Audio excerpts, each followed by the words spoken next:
Virginia Governor Glenn Youngkin says he was personally impacted and is very grateful that his own wife, along with some friends and family members who were stranded in those flash floods, were later rescued and are now safe. Meanwhile, AccuWeather is out with an estimate following the deadly floods in central Texas and the billions of dollars of damage it says were done. A choppy day in the markets left major U.S. stock indexes little changed on Tuesday as the Trump administration pressed its campaign to win more favorable trade deals in nations around the globe by leaning into tariffs on goods coming into the U.S. The president on Monday set a 25% tax on goods imported from Japan and South Korea. More on these stories at srnews.com. The following is not an actor, but a real-life story from Trinity Debt Management. Hi, my name's Neil. I have some advice for you if you've been trying to break free from credit card debt. You can start by doing what I did. Get your bills together and call Trinity Debt Management. Trinity is dedicated to helping people like me become debt-free. When I called, my first experience was a feeling of relief. My counselor was kind, and best of all, she didn't judge me. In just a few minutes, she helped me figure out a plan that consolidated all my bills into one lower monthly payment. This substantially reduced my high interest rates and put me on the road to success. In the end, I saved thousands in interest, and today, my credit card debt is a thing of the past. If credit card debt has you down, call Trinity at 1-800-936-5496. My name is Neil. Take it from someone who's been there. Call Trinity and become debt-free for keeps. 1-800-936-5496. Your home for Goodland High School athletics. Fort Hays Tech Northwest Tech Tiger basketball, the Denver Broncos, as well as the Morning Blitz with Ross Volkmer. You're listening to Goodland's Rocket 102.5, KKCI FM, Goodland Colby, and NWKS radio station. Summer deals are heating up at Hurl Chevrolet GMC in Goodland. Right now, get up to $7,000 off a brand new 25 GMC Sierra 1500 Pro. Or choose 0% APR for 36 months plus no payments for 90 days on select 25 Sierra 1500s. Need more muscle? Drive off in a 25 Sierra 3500 with 3.9% APR for 48 months, or grab $2,750 select market purchase allowance. GMC Professional Grade. These offers won't last. Swing by Hurl Chevrolet GMC in Goodland today, online at hurlchev.com. If you're shopping for a banking institution, visit with Equity Bank of Hoxie, Grinnell, and Quinter, Kansas. The Equity Bank is heavily invested in local business and activities contributing in many ways back to their community. Their employees are involved with many organizations and area events. Plus, a lot of experience comes with that staff. You'll find valuable local assistance when you bank at the Equity Bank of Hoxie, Grinnell, Quinter, and other locations in Western Kansas. The Equity Bank, member FDIC.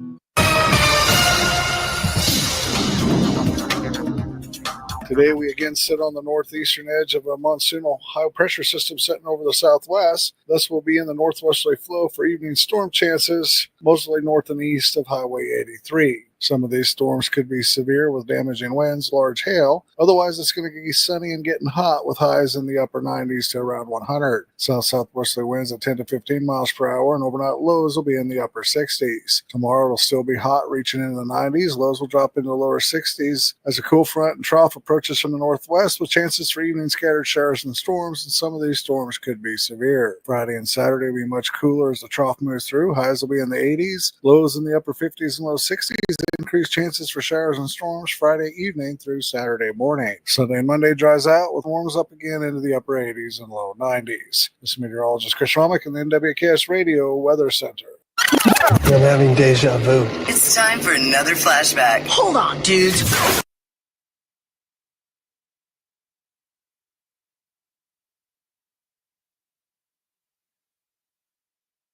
It's harvest time here in the state of Kansas, and it's time for a harvest safety tip. When driving and seeing farm machinery, pass with extreme caution. Don't assume the farmer knows you're right there. When a farm vehicle pulls to the right side of the road, it doesn't necessarily mean that's turning right or allowing you to pass. Just be patient. Think of the slow vehicle emblem as a warning to adjust your speed. Brought to you by Oakley Country Club, Smoky Hill Ag, Colby Automotive, FMB Bank, Laura Electric, Hoover Lumber, Vince's GM Center, Downland Jewelry, Farmers and Merchants Bank, and Next Tech Wireless. Convenience just got an upgrade. Farmers State Bank of Oakley is excited to announce the opening of our brand new ATM along Highway 40, right next to Sonic Drive-In. Whether you're grabbing a snack or on the go, you can quickly access your cash without the detour. It's banking made easy, right where you need it. Farmers State Bank of Oakley, member FDIC.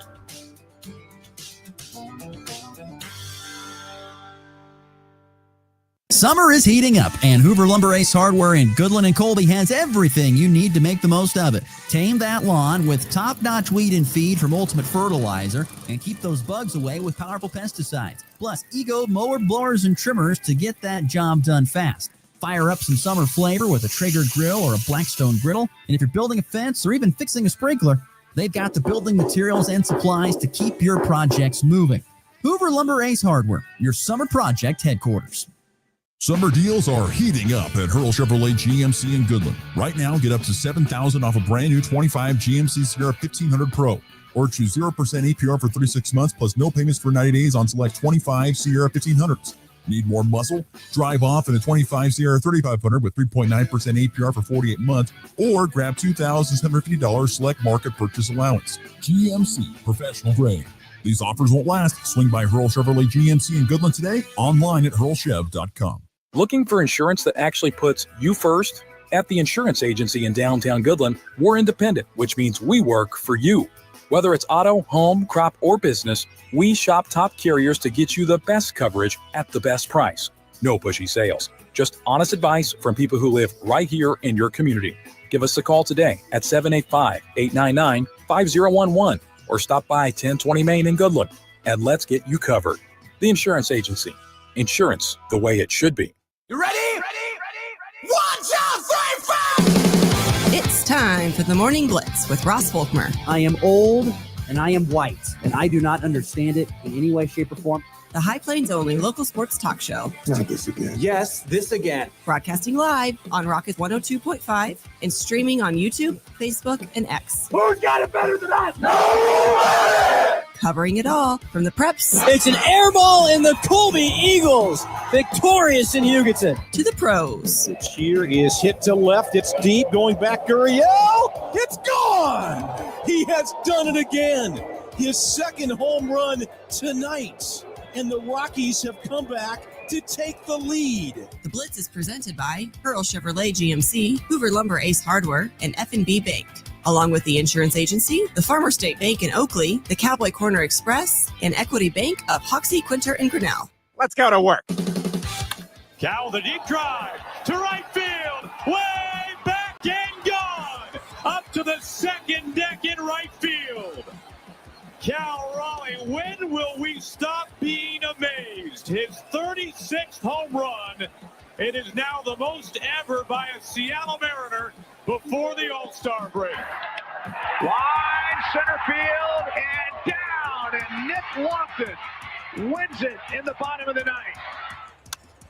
To center field, back goes Jackson Merrill at the wall. He leaps. Merrill got it again. Jackson Merrill. Merrill madness brings it back in the yard. Happy hump day, everybody. Glad you're back with us here on the Morning Blitz on this Wednesday, July the 9th. Sunshine and plenty of heat expected for today. Once again, we're going to continue to just get warmer as this week progresses on. Right now, 70 and sunny on our way to a high of 97. In fact, if the weather holds like the experts are saying, today will be the warmest day of the week. 97, 95 on Thursday, and then Friday, have ourselves a chance of some cooler temperatures getting down into the to the mid 80s and then the low 80s on Saturday. So, yes, that's what's looking like weather-wise. Going to get some warm temperatures, but hope everyone's having a good start to the mid part of their week. We got a full show ahead today. We are going to be discussing, to talk a little bit about ESPN's Bill Barnwell did a ranking of the NFL's top wide receiver, tight end, running back group. So pretty much everything on offense except for quarterbacks and line play. And so where do the Broncos, where do the Chiefs stack up in that? We'll get to that coming up in segment 3. We'll touch on some baseball and the walk-off, the Royals, a win over the Pirates, the Rockies blown out up in Boston, which puts them in a really bad spot, in the history of the game. We'll get to that coming up in the walk-off. Our second segment will be joined in studio by Goodland Cowgirl girls basketball coach Bill Bierman. He'll be coming into studio to chat with us about the offseason for the Cowgirls and looking ahead to 2025, the 2025-26 season. So we'll get Bill Bierman in studio today. So we'll get to that. And here in segment one, we'll be discussing the Big 12 football media days and what we learned in day one, particularly from Kansas State and head coach Chris Kleiman and the guys that met with the media yesterday. We'll have some media day one thoughts and some audio as well. As always, the F&B Bank text line is open for business at 785-899-2222. Already listener Michael is fired up this morning. His Red Sox with the win last night, 10-2. Brian Bayo with a complete game 10 strikeout performance to keep the Rockies winless. I think they've lost 5 or 6 in a row right now. I've lost track. The Rockies are no fun to follow, except for the fact that they could be breaking history for the worst team in baseball ever. So we'll get to, like I said, we'll touch on that more coming up here in the 5-game streak. Thank you, Michael.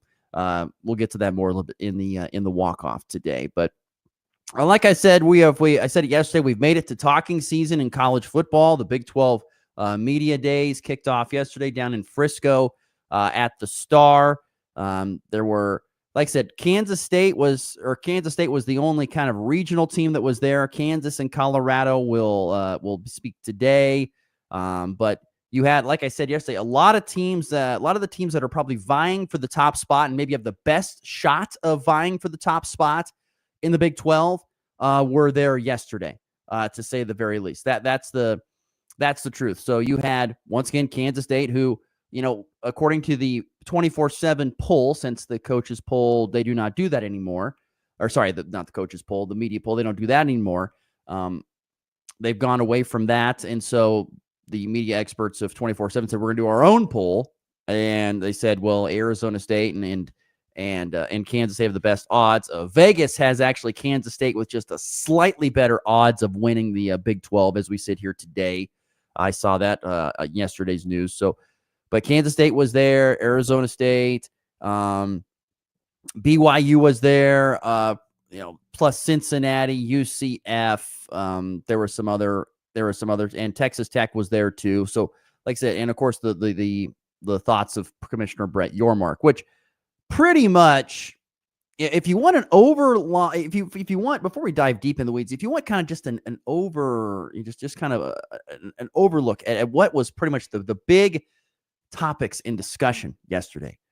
The biggest one, of course, was about the removal. One of the bigger things was about the removal of the preseason poll. And once again, it comes down to the reason for it is just for the reason that I have been saying that they probably should be doing away with it is in its entirety, even in a top 25. If you listen to Commissioner Yormark, if you listen to the coaches, they all sit there and say, this helps us because it's a level playing field when we begin. It is not, Kansas State was predicted to win this thing. They start off the year 2-2, and that must mean that the Big 12 is just not very good. By having it out there that no one really knows where we are to begin, it's going to be a very interesting test to see how it looks. It will be interesting. Now, the Big Ten's been doing it for a while, but everybody knows that Ohio State and Michigan are usually, and Penn State in there as well at times, but those are usually the 2 to 3 top teams in the conference most years. And Ohio State, for the first, you can know Ohio State is kind of the measuring stick. Big 12 doesn't have a measuring stick right now. We've talked about that before. They don't have a program that is going to lead at this point in time. And so hopefully that's going to develop over the coming years, but it's not that point. So why don't we start even and let's see how it all goes. That was a big discussion on how college football, the recruiting calendar was, how much the coaches would love to find a recruiting calendar that works, that only has one transfer portal window. From the sounds of it, they'd love for it to kind of be in January for a couple weeks and then move on.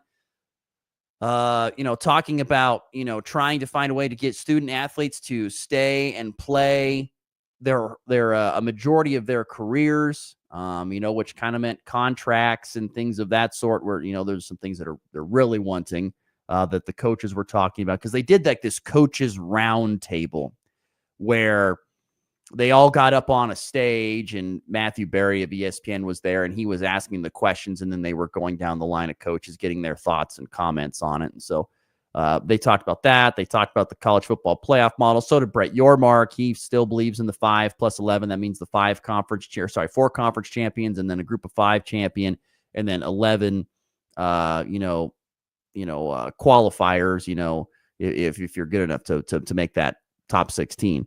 So that was those were kind of the overlying things I felt when you look at it. Some other things that stood out to me. One thing about it, this is just kind of funny. I was thinking about this, but I was watching that coaches panel roundtable discussion, and I was seeing all the coaches sit there, and I could see all the, they were kind of doing a far away shot, so they could get everybody in because they were all across the stage. And I was trying to see, and I was like, where is Matt Campbell? Because I know Iowa State's there. I couldn't pick him out. The lighting must have been so bad. And on top of the fact that Matt Campbell gets extremely dark, gets that very dark skin when the summertime hits. I don't know if he lives on a boat or something like that from time to time. But he just gets super tan. I could not pick him out. He looked black up there on the stage.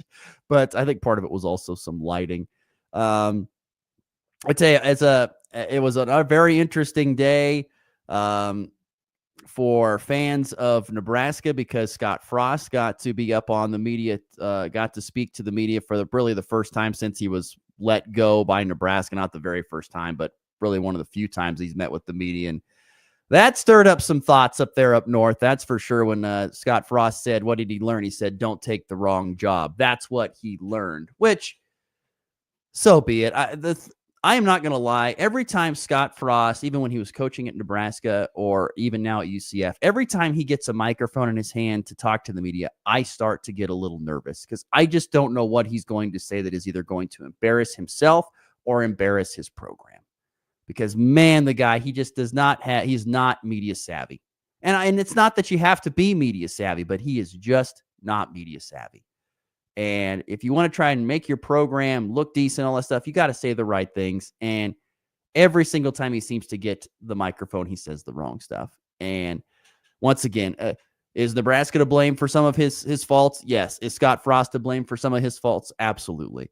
But let's just move on. And there could be better ways of moving on and just, saying, we thought we had a good thing going there. It didn't end up working out. I wish him the best. And, so on and so forth. Instead, I don't take the wrong job. And pretty much he says, I got tugged in a direction to try to help my alma mater, and I didn't really want to do it. It wasn't a good move. I'm lucky to be back at a place where I'm a lot happier. Interesting. So, like I said, that was one of the side storylines. Scott Frost also made a point about how, the level playing field when it comes to, games are won on the field, but they're also won with bank accounts. How, certain teams are going to be able to get better players because they got deeper pockets, which is true. And I think that's been a thing across all of college football, but it's even a bigger thing now.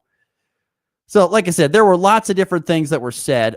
Chris Kleiman had his thoughts and comments about different topics. Kleiman's kind of sitting there, one of the top dogs, him and Kenny Dillingham as probably the 2 top programs. They asked Coach Kleiman about the season opener in Dublin, facing off against Iowa State, and him being from Iowa, he did make a comment. He said, I'm from Waterloo, Iowa, so I am not an Iowa or Iowa State fan. I was a Panther fan for Northern Iowa. That was one thing he said, just kind of fun to chit chat about that. And I think probably the bigger things that were said by Chris Kleiman were a couple things. And here's some audio from that. But Chris Kleiman, they were talking about, what did he learn about last year in the Big 12, kind of going through that, and what do they hope to apply to this year from learning last year? What do they hope to apply so that they're ready here in 2025 to possibly take that step and be that top dog in the conference? We know top to bottom this league's really good, so we can't stumble. Nobody can stumble in this league, and you got to have your A game every week. And so that's what we're trying to preach to our guys is stay humble, stay hungry, have that chip on your shoulder, but you got to be ready to go every Saturday afternoon or evening. That's true. I mean, there's those days, there's no games off. And that's the thing about these super conferences is that there are really no games off anymore. you might get, especially in conference play. Now, you could, of course, schedule a couple of cupcakers in the non-conference, but every single day you put on the pads, and honestly, any sport, but let's just get to football here. You put on the pads, you got to step out onto the field, and you have to be able to play your best in order to probably win, because almost every team is going to be good. That's the way it is pretty much in the SEC. That's the way it's in the Big 10. That's the way it's in the Big 12. Every team you step out, and the thing is, every team has a shot at beating you more than likely. It's not going to be easy, and so you have to be ready. And he also mentioned you can't stumble, which pretty much means, to me, says, well, we almost have to be a 1 at maximum 2-loss team if we're going to make the college football playoff. We can't do anything. We can't have 3 losses, or we're going to probably get overlooked by the committee, and other conferences are going to get our spots. That's the honest truth. That is the honest truth. It is going to be that way. So look, the thing about Kansas State is that they have, I think, a lot of really good players, maybe not your first team or second team type of guys, but a lot of really good players, and then a couple of stars, and then we'll just see. I think the biggest thing that was talked about a lot was, maybe the development and the growth of Avery Johnson, becoming a player that is going to be able to protect the football a little bit better at times. And hopefully, and also they talked about a lot, and Avery Johnson talked about this a lot, was talking about how, he believes that the weapons around him on offense are as good as they've ever been in his time at Kansas State, and maybe even a few years prior to that. He believes that they are the best assortment of weapons, whether that's Dylan Edwards or Jaron Tibbs, who, by the way, got a lot of love yesterday. Avery Johnson talked about how Jaron Tibbs, I'll see if I have that quote pulled up here real quickly. Talking about Jaron Tibbs. He's the transfer wide receiver from Purdue. Avery Johnson said, quote, "He's going to be a dude for us this year. He's just a big physical receiver who is well put together, smart, good route runner, strong hands, good at catching in traffic. He does things you can't teach," end quote. So they feel good. What they've done in the portal about bringing in a couple of offensive linemen, especially bringing in some weapons on the outside at the wide receiver positions, paired with Dylan Edwards and stuff. It's a great showing. It really is. And so we'll see. Now, defensively, they got a few question marks to answer there. We'll see what that means. Once again, there's not just a team out there in the Big 12 that's like, I don't think we can match them, at least as from what we know right now. And even if it was a poll out there, I'd say there's just not a team out there that we know for sure is going to dominate. If Arizona State is getting the nod to being one of the top 2 teams, I'm sorry, I'm not buying it. Last year was a great season. I don't know if they can duplicate that. They have to prove it. But like I said, lots of interesting tidbits and stuff from media days. Once again, it's a lot of talking. We'll see how it all plays out on the field. But a lot of different topics and comments being made from lots of different coaches and different storylines from day one of Big 12 football media days. One more piece of audio before we move on here. I thought it was interesting. They were talking with Chris Kleiman again about recruiting was kind of the thing. And he talked about how it was important to win in-state recruiting battles, to win recruiting battles for in-state products, or for in-state players. That's what I meant. He talked about how important it was to win recruiting battles over players who are from the state of Kansas. But we have to win in state. And Avery Johnson's the prime example of a kid that had everybody and had a chance to go all over the place and stayed in state to play for his home state, and had chances to leave, I'm sure. Has he been tampered with? I'm sure he has. I mean, but he wants to stay. And you come to a K-State football game, and you're going to have half the crowd in Avery Johnson jerseys and probably the other half in Dylan Edwards jerseys. Yeah. And now you're going to throw Lincoln Cure in there. You're going to have another third of those guys in Lincoln Cure jerseys. That, to me, is just absolutely nuts. To hear our own Lincoln Cure, who was in the studio on Monday, getting mentioned at Big 12 football media days about his jersey being worn all across the stadium, and Chris Kleiman bringing him up without being kind of led that way. I mean, that's amazing to me. It really is. it tells you the expectations that I believe that they have for him right out of the gates. I think that says that they have high expectations for him. And that to me it's fascinating. It really, truly is fascinating. I can't tell you how intrigued I am to see this season for Kansas State and what they have going for them. They've got plenty of weapons. I'm interested to see if they can use Lincoln Cure in some form or fashion and get him on the field to have success. I'm super fascinated by that. Super fascinated. But yeah, to me, it was, I mean, obviously you want to win the in-state recruiting. I totally get that. You want to keep your players home. I totally understand that. But to me, I think the bigger thing that it was media days, and Chris Kleiman, without really getting pulled in a certain direction, brings up Lincoln Cure and brings apart, which to me says that he's got a lot of expectations, is what it sounds like to me. So very interesting stuff yesterday from Big 12 Media Days, depending on what team you want to follow. But yeah, like I said, Kansas State had plenty of things, and like it's easier to kind of be sitting there as the top dog and just kind of sit there and be in the top dog and just kind of look down upon everything. But yeah, I think probably the biggest quote of the day there was talking about Kansas State just trying to make sure that they bring their A game every single week, cannot afford to stumble in this league. So be very interesting to see how it all comes out. But yeah, Kleiman talked about that. He also talked about how he wants a level playing field with the 16-team playoff and no buys. Everyone should play the same number of games. Every team gets a fair shot. He says, reward wins, not reputation, and give every team a fair shot. That to me is probably a huge quote there. Reward wins, not reputation. Give every team a fair shot. And so once again, that goes back to the point about getting rid of the pool, so that everyone has a fair shot. We start at the same spot, and then we'll see who actually is standing at the end. Okay, it is 27 past the top of the hour here on this Wednesday, July the 9th. We'll take our first time out. When we come back, Bill Bierman's going to join us in studio. We'll change gears, talk a little high school basketball next here on The Blitz. Where is the best place to go to stream your favorite NWKS radio station? NWKSradio.net. Where should you go to find out what's happening in the area? NWKSradio.net. What's happening with local area sports? NWKSradio.net. Is the weather causing delays or cancellations? NWKSradio.net. Need tickets to the next big NWKS radio event? NWKSradio.net. The place to go to be in the know. NWKSradio.net. Are pests making your home or business uncomfortable? Call Pest Away in Goodland, Kansas, serving all of Northwest Kansas. They provide top-notch pest control services to keep your space safe and pest-free. From ants to rodents, termites to spiders, our expert team is here to help with effective, safe, and affordable pest control solutions. Don't wait. Call Pest Away today at 785-728-7166 for fast, reliable service. Your home or business deserves the best protection. It's time for a check of the markets with the Anderson Trade Group on the Kansas Farm and Ranch Radio Network.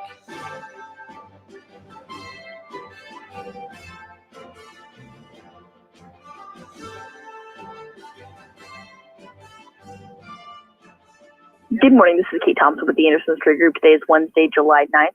On the overnights last night, September corn lower 3/4 cents at $3.97 1/4. December down 2 cents at $4.12 1/4. March down 1 3/4 at $4.29. May down 1 1/2 at $4.40 1/4.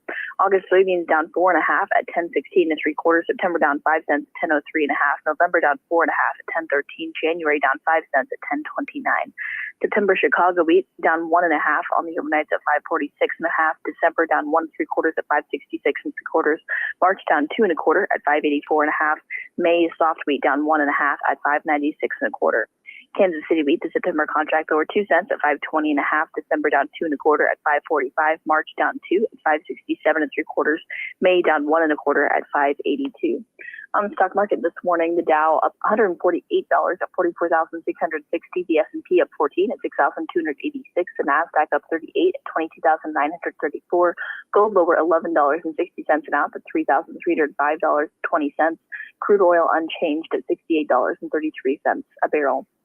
If you have any questions about marketing grain or would like to talk about risk management options, give our Colorado office a call, John Hankey or John Stiles at 970-744-4484, or in our Kansas City office, myself, Tom Saludo, Jared Law, or Tyler Ghosh at 913-748-3000. The Anderson Trade Group, proud market partners with Kansas Farm and Ranch Radio. Find out more at andersongrain.com. The risk of loss through trading futures and or options is substantial, and each investor and or trader must consider whether this is a suitable investment. Past performance, whether actual or indicated, is not indicative of future results. The Anderson Trade Group has no guarantee that the advice given will result in profitable trades. Options, give our call. Lobster Cookie, John Hansdale, or John 7 at 970-448, or Kansas City, myself, with or Toad at 934-83000. Good morning, this is Thompson with the Trade Group, Wednesday night. Neighborhood September 3 cents, 390 quarter, down 2 4 and a quarter, down 1 at 49, down 1 at 4 and a quarter. August down half at 10 for September 5 cents, 3 and a half, down half at 10, down 5 10 9. September should wheat 1 and a half, overnight 40 half, down 1 at 5 6, down 2 at 5 4 and a half. May wheat down half at 96. Kansas City September 2 5 2 December 2 and a quarter, 40 March 2 at 5 7 down 1 at 8. They say seeing is believing, and nothing catches the eye like the 9.5 bushel per acre yield advantage of Revitec fungicide over other fungicides.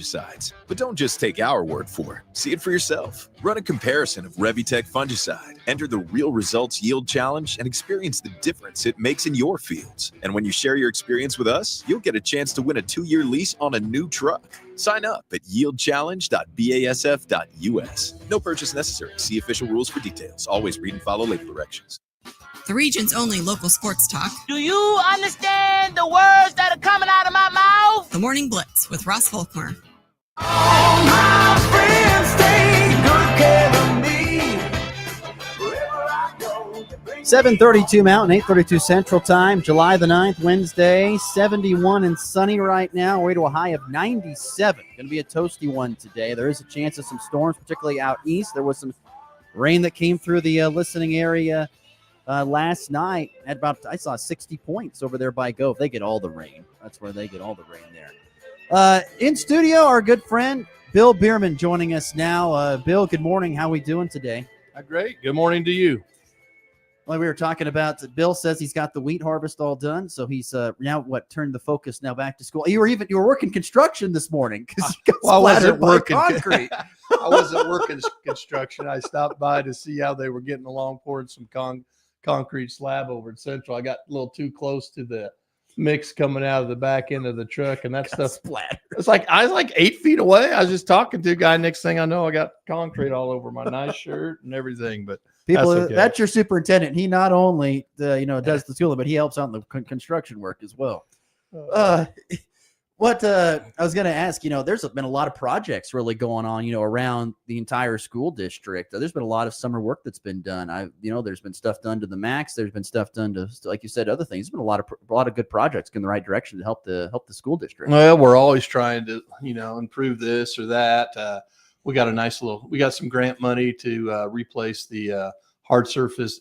It was an asphalt kind of spot at Central for our early childhood center. So we were appreciative of that. We contributed some of our own funds too, but we wouldn't do that project, or we didn't get some money elsewhere for that project. So that'll be nice for the kids to ride their tricycles and bikes, and we'll put basketball goals, of course, on it. But start them young, right? But it'll be good. So that's a project. We got a couple other projects, concrete work over at West Elementary that's going to probably take off here in a little bit on the north side. There's always stuff we can do to keep working to improve things. Bill Bierman in studio with us here. And speaking of improvement, summer is a great time to get improved for the next season.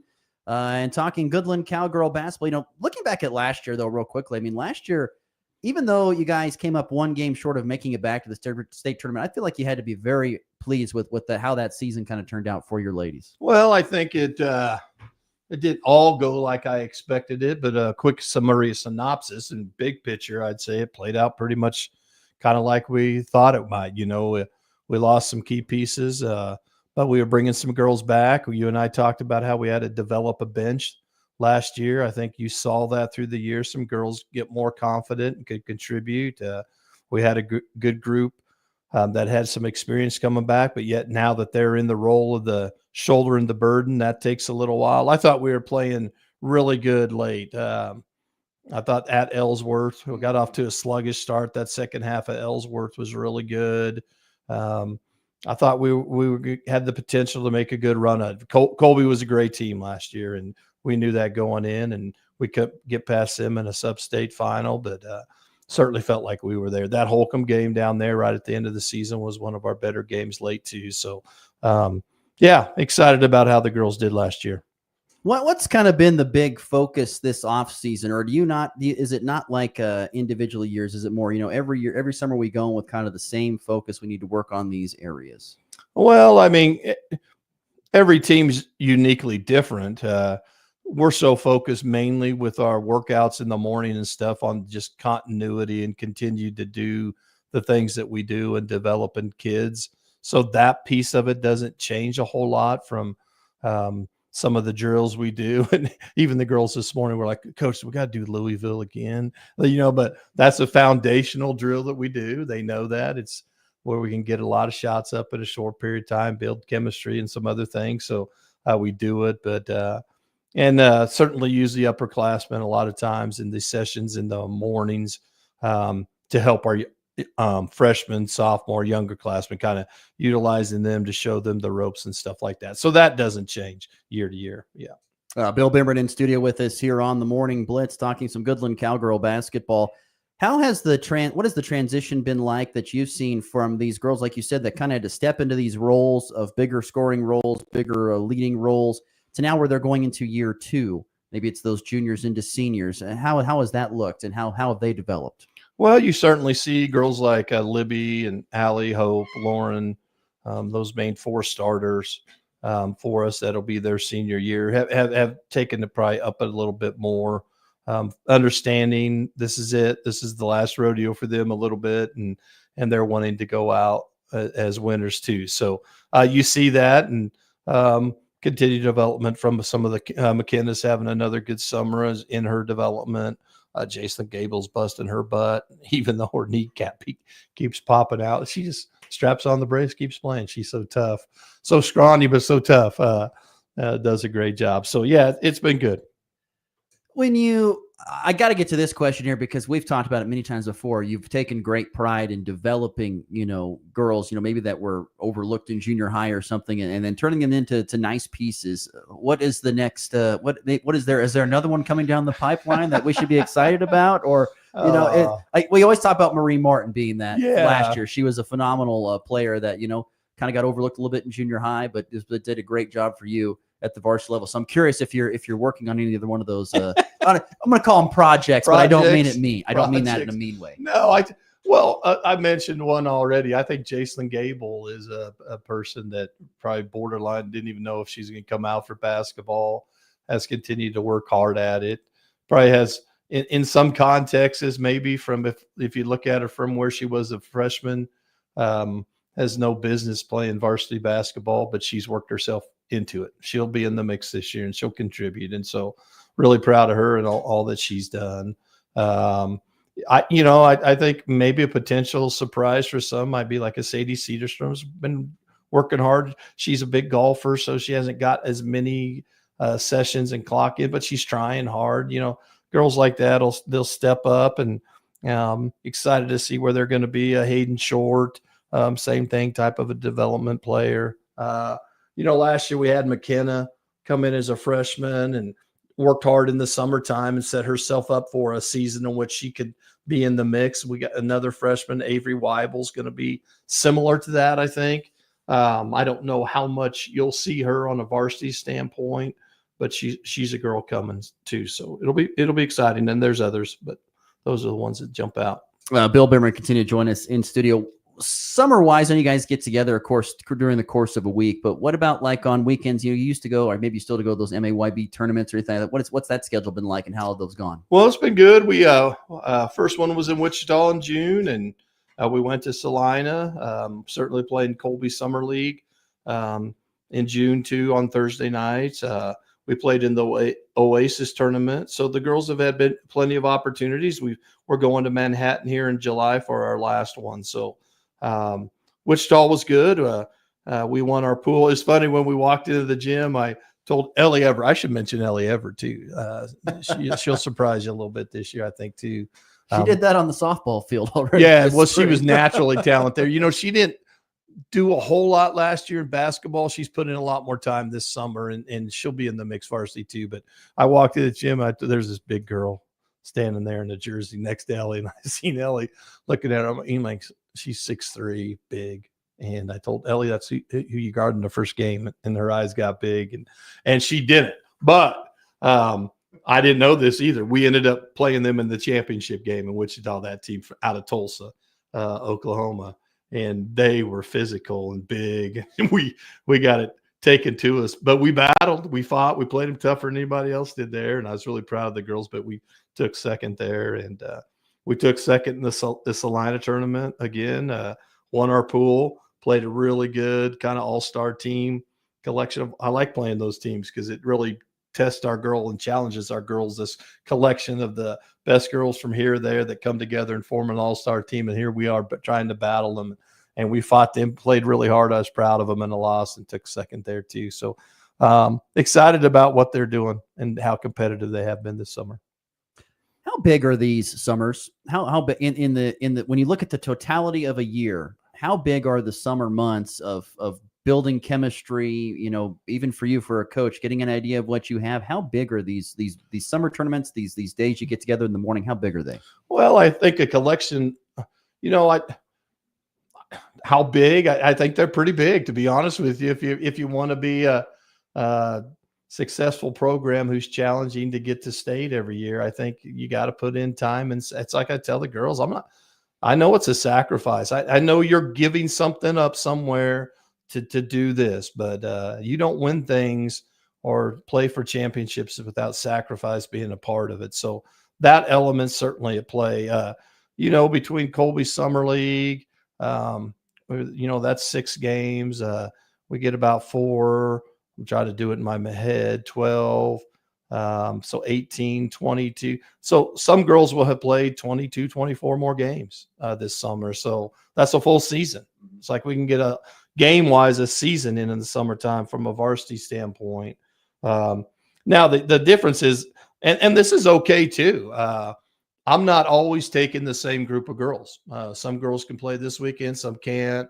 It's kind of a mix. And so it does allow a little bit of bringing some girls up into a varsity level who either don't think they're ready, or in my eyes, yes, you can do this. And like a Sadie's a good example, a sophomore that we have this year who, you know, you throw her out there with Hope and Libby and Lauren and it looks a little different than if she's just playing with some others. And so that's a good part of the summertime too, because it's not like, hey, I'm taking these 6 girls and we're just going and playing bang, bang, bang. Usually it's these 3 or 4 consistent ones, but these girls get sprinkled in here or there too. So a good mix. And that's another amazing thing. Think about it. You don't bring the same team to all these tournaments, yet you find a way to finish in the second spot against some really good clubs. That's impressive. Well, you certainly kind of have the core for the most. Hope and Libby have been to everyone. I think McKenna Schick has been to everyone.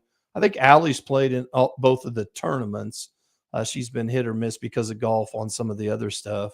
Rightfully so. Allie's a tremendous golfer, and so golf's probably her number one, even though she's a tremendous basketball player, but always kind of pulls her as the priority. Right. Plays basketball when she can, type of thing. But you know, as long as we have a good foundational of players who can go, you know, for me to make 5, 6, 7, and 8, we got a pool of players we can pull from to go do that. So, Bill Bierman once again is in studio with us here. You know, you've mentioned, what is it?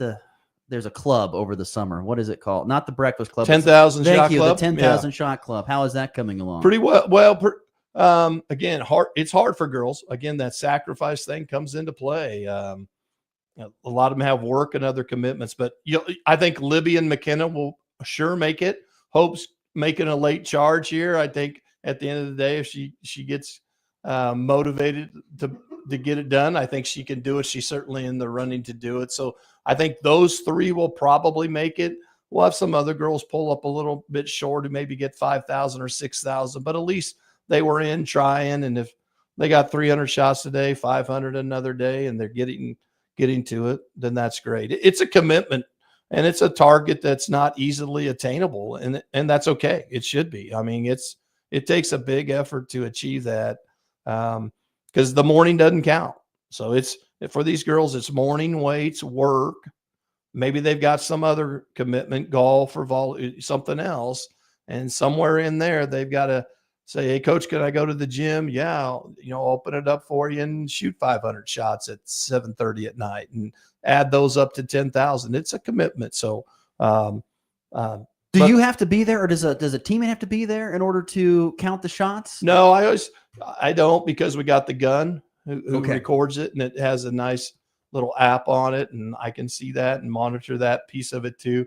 Plus, I always tell them there's a big camera in the sky watching it if I'm not there, right? So when they text me and say, Coach, I got 350, and they're pretty good about it. I trust them for them. Every now and then I'll jump on there and go back to the camera and kind of, did you get 350? Okay, yeah, it looks like you were working pretty hard in there. So no, I don't have to be present all the time. I encourage them actually to find a teammate to go with them. It always helps a little bit on the motivating factor if they can text a teammate, hey, you want to go shoot with me, and that helps.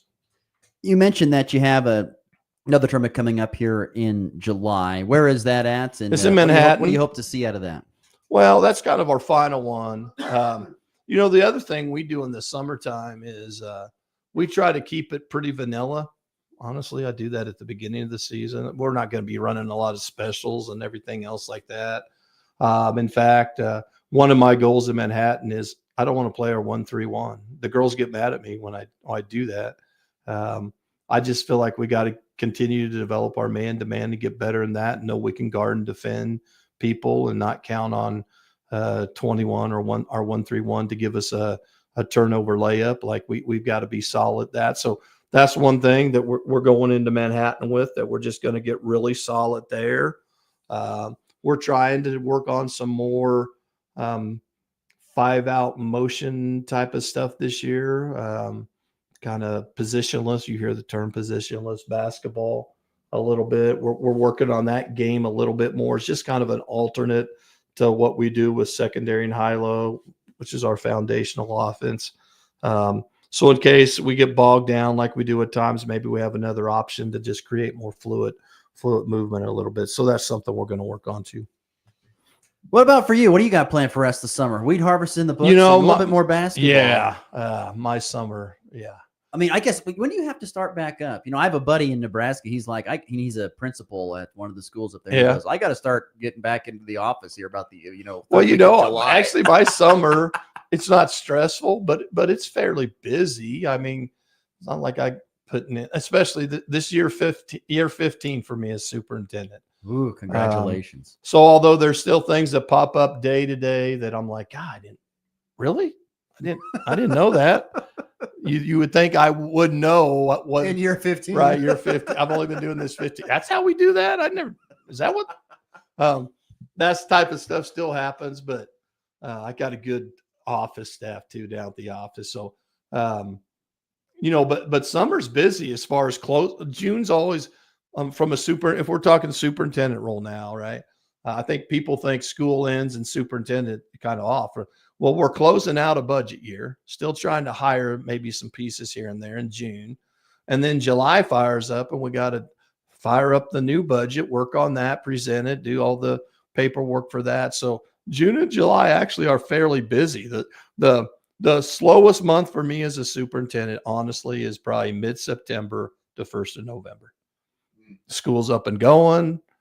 Yeah, we're rolling. I'm not having to hire anybody. It's like the work is in place. Now it's going. My job's easier than the principals, teachers. Obviously, they're doing it, but that's actually the slow kind of window from a stress management standpoint for me. But yeah, superintendent question for you here. It seems like every year you've got to go out and you got to find teachers and hire teachers. What was that a monumental task this year, or like it's been in the past? Or it's been a challenge again. This year actually went pretty well though. We would still hire. We have an English opening. We'd love to hire that. I think we're working with the Tech College a little bit. That was our college English teacher a little bit, so we can manage that one a little bit. Let's still hire a math teacher if we could, but for the most part, we've got everybody hired. We did dip into the Philippine pool this year and are going to bring a math teacher over from there. So hopefully that'll go good. Excited about that and what that can bring culturally to our school. But we'll see how that plays out. But yeah, we were able to fill pretty much with certified people too. In the last couple of years, we've had to emergency sub-license and do some things. This year, we filled a lot of holes with certified staff. So in better shape this year than the last two, I would say. Well, that's good to hear because Yeah. I'm telling you, I know that's been a challenge It for is, every school administrator around these parts. It doesn't matter if it's Goodland or anywhere, finding teachers has become a difficult really thing to do. challenge. So, yeah. Bill Behrman, a Goodland girls basketball coach, of course, Goodland superintendent. Bill, thank you so much for stopping on. Appreciate it. We'll catch up soon. Go Cowgirls. We'll take a break, come back. We'll wrap up the show with some thoughts on the NFL next here on the Morning Blitz. Radio's Rock the Block. Play the game, complete the fun challenges, score points to collect entries to win the Rock the Block grand prize package that includes us bringing our NWKS rolling radio trailer to your neighborhood to rock the block by playing music and throwing a party, plus a backyard prize package worth all your neighbors' envy. Guess what? We're also throwing in giveaways throughout the game. So start playing Rock the Block now. Text ROCK to 785-460-0790 for more information. Summer deals are heating up at Hurl Chevrolet GMC in Goodland. Right now, get up to $7,000 off a brand new 25 GMC Sierra 1500 Pro. Or choose 0% APR for 36 months plus no payments for 90 days on select 25 Sierra 1500s.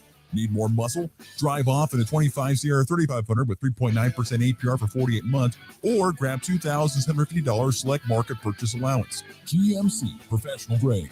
These offers won't last. Swing by Hurl Chevrolet GMC in Goodland today. Online at hurlchev.com.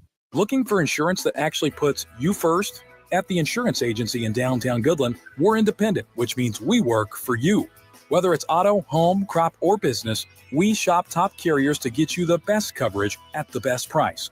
No pushy sales, just honest advice from people who live right here in your community. Give us a call today at 785-899-5011 or stop by 1020 Main in Goodland, and let's get you covered. The insurance agency. Insurance the way it should be. At FNB Bank, we understand the backbone of our community is our local farmers and ranchers. Whether you're growing crops, raising livestock, or investing in new equipment, we're here to help you succeed. Our agricultural loans are tailored to meet the unique needs of your farm, with flexible terms from people who understand what it takes to make it in agriculture. When you partner with FNB Bank, you're working with neighbors who know the land and are invested in your success. FNB Bank, rooted in our community, growing with you. Member FDIC. Kickstart your day with the latest in sports. Go Sports! You're listening to the Morning Blitz with Ross Volkmer.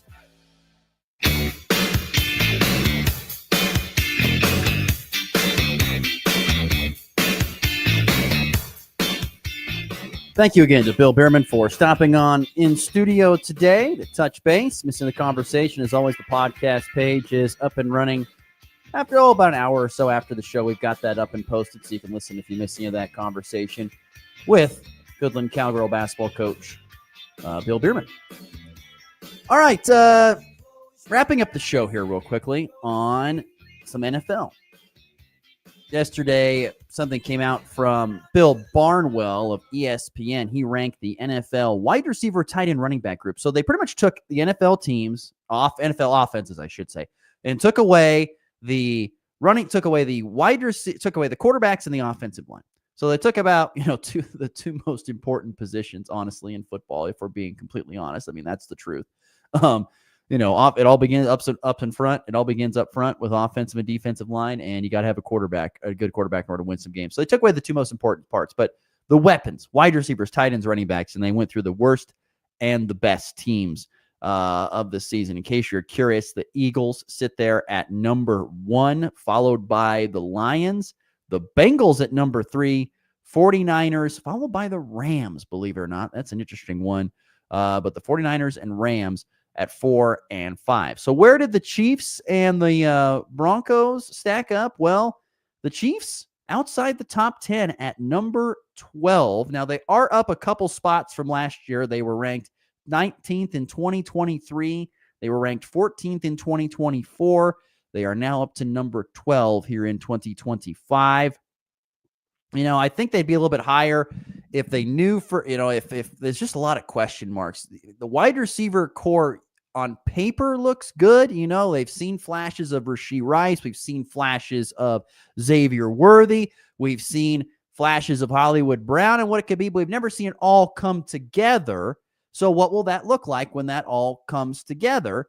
if it does come together, because guys need to stay healthy, and then you've had Isaiah Pacheco, who's looked great at times, but then he's hurt. And then you've got Kareem Hunt, who filled in admirably, but, and then they had Steele, the Carson Steele, I think it was his name, the guy out of the MAC. He's he was also at UCLA too, but anyway, good running back, but they got questions there, especially because of injuries. And then probably the biggest question, what does Travis Kelce look like? I mean, father time is maybe starting to catch up a little bit, because we just didn't see the same Travis Kelce that we've seen in previous years, and it's understandable.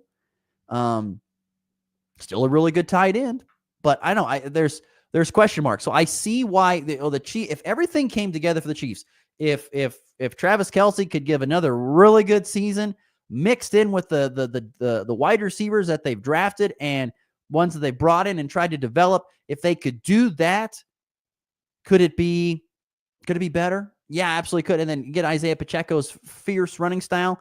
That could certainly put them in the top 10. But I think question marks keep them outside of the top 10. You got to go pretty far the ways down to get to the Broncos. In fact, the Broncos in this ranking list come in last in the AFC West when it comes to weapons at this point in time. That's right. Even the Raiders are ahead of them at number 20 and the Chargers at number 22. The Broncos are still up. Remember, they were actually ranked 30th in 2024. They are up to now 23 here this year. The additions of Evan Ingram in the tight end room, drafting Pat Bryant, the Illinois wide receiver, and RJ Harvey, running back out of UCF. Once again, as the article states, it's not going to become the new Jimmy Graham, Michael Thomas, Alvin Kamara overnight, but we'll see. We'll see. Cortland Sutton has been solid. Marvin Mims has had at times looked decent. They did add J.K. Dobbins, who I think was a big time deal if he could stay healthy. And I think even Troy Franklin is on, but Troy Franklin's on this team, but hasn't really seen much. So a lot of question marks revolving around Bo Nix. But I did see another article talking about how, if they had to build a super team based upon the salary cap, I think Bo Nix was like the backup to Patrick Mahomes. So, based upon the money and what you get for it, it's looking pretty good there. But there's a lot of question marks when it comes to weapons for the Denver Broncos and how good they're going to be offensively on the outside. Of course, Michael is all about this, and he says they're going to surprise people. You wait, and I will wait, and I will see, Michael. I will wait, and I will see. But the Denver Broncos coming in at number 23 in the wide receiver, tight end, and running back group rankings. In case you're curious who was last, that would be the Tennessee Titans. They are number 32. That was the dead last team on the NFL wide receiver, tight end, running back group rankings. Hot drive, deep left, grand slam, and back lifts his ball deep to right. How about a walk-off ready? Thomas to the 10. Denver's going on to New England. They win it on the first play of overtime. Mahomes flings it. It's there. Hardman. Jackpot. Kansas City. Wrapping up the show with some baseball. Last night, a walk-off winner for the Royals. Nick Lofton delivered not once, but twice. Got the 2-run homer in the 7th, and then an RBI walk-off single in the 9th to lift the Royals over the Pirates 4-3. Jack Caglione, his first home run at home, a 421-foot blast in the 2nd. So that's good. And Seth Lugo giving a strong performance on the mound. Chris Bubich on the bump tonight, going for winners. They've won 5 of 6, trying to sweep the Pirates tonight. Bubich on the mound. First pitch at 6:40 Central Time, AM 790 KXXX. Rockies, well, they dropped their 6th straight, falling to the Red Sox 10-2 last night up there at beautiful Fenway Park. Kyle Freeland pitched well early, 5 scoreless innings, but unraveled in the 6th. And Hunter Goodman had a 2-run bomb in the 9th to break up the shutout. But Brian Bayo was great. He threw barely 100 pitches in a complete game 10 strikeout performance, one of his best performances of his career. But the Rockies now 21-71, tied with last year's White Sox for the most losses before the All-Star break. We still got some time, folks, before the All-Star break. They're going to break that record. We'll see if they can at least put a pause on that when they try to avoid a sweep today at Fenway. Wednesday, I think it's at 5:10 Mountain Time. First pitch there as that series wraps up there from Boston. Thanks to Bill Bierman. Thanks to you for tuning in. We're back again tomorrow in 23 hours. Hope you join us for another edition of the Morning Blitz. We'll talk to you then. Classic rock plays here. This is Rocket